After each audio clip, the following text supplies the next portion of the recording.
একটা শহরে এক চোর বাস করত।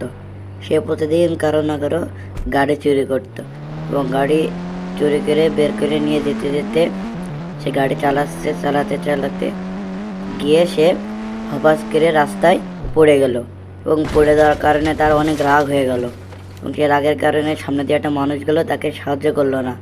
তাই সে রাগ করে হাতে একটা বন্দুক নিয়ে বন্দুকটা নেওয়ার পরে তাকে মেরে ফেললো, তাকে গুলি মারছে। দেখছেন, এইভাবে চোরটা জীবনযাপন করতে থাকে। কিন্তু একদিন এসব দেখে পুলিশ তার পেছনে ধাওয়া করে। সে ভয় না পেয়ে বন্দুক দিয়ে গুলি করতেই থাকে, করে পুলিশের গাড়ি ফাটাতে থাকে।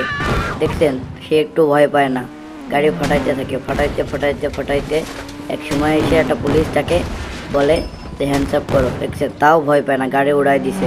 চলে এভাবে গাড়ি উড়াইতে থাকতে থাকতে লাস্টে একটা পুলিশ তার মাথায় গুলি মারে।